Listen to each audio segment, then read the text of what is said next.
Alright, ladies and gentlemen, welcome back to the channel. Today we're talking Buccaneers. If you like Daily Bucks content, be sure to hit that like button, hit that sub button if you guys enjoy it.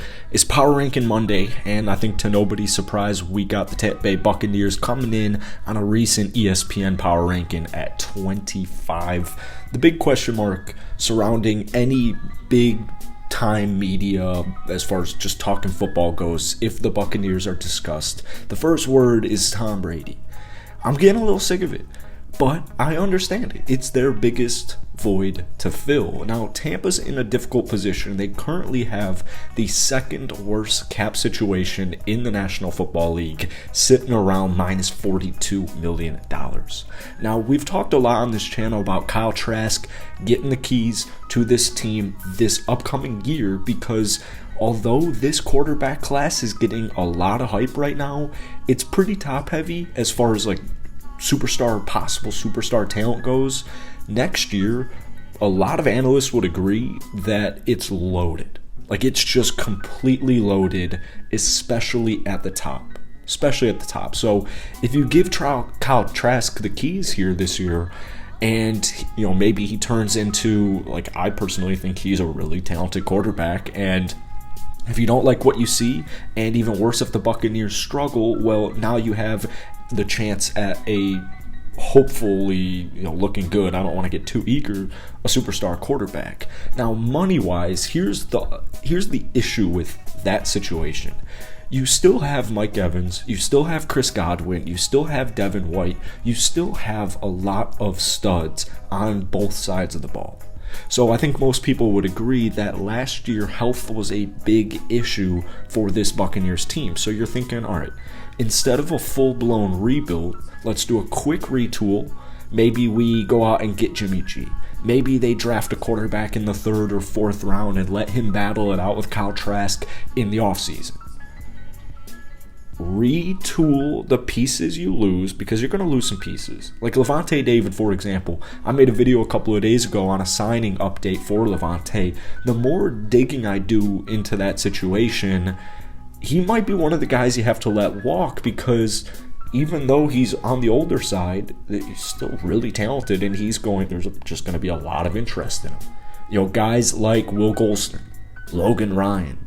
There are a lot of free agents on this roster, and I wouldn't be surprised if the Buccaneers started making moves sooner rather than later, because this allows veterans and your players to test free agency earlier. They get to kind of like test the waters of the market, and maybe that means they would want to come back on the cheap, but the better news is compensatory draft picks are usually assigned to guys who are going to make a lot of money. So you could, if you cut some of these guys sooner rather than later, let them test their waters in free agency, or free agency hasn't started with the Super Bowl just ending yesterday, but maybe you get some draft picks, right? And with the Buccaneers right now, I think a lot of people would agree draft picks could be huge. And keep in mind, the draft's going to be a very important part of this just offseason in general. There are some money decisions you got to make, like a ton of free agents, double digit in the 20s amount of free agents. There are a bunch of needs you have, outside of the quarterback position. You have the cornerback position, you have an edge rusher, an offensive guard would help a lot, a running back, which brings me actually, speaking of running backs, there are some potential cut candidates on this Buccaneers team. You have two offensive linemen. Donovan Smith, you'd save about $10 million with him. Shaq Mason, you'd save about $10 million with him. And then you got Leo Fournette. And this is something we've talked a lot about towards the end of the season, because I'm not seeing the same Leo as I've seen in past seasons. And with another good plus of this draft is it's loaded with day one starting caliber running backs. And don't forget, you also have Rashad White. So I think it's in the Buccaneers' best interest to do a couple of things. There's a bunch of decisions you need to make with cuts, trades, bringing free agents back, whatever the case may be.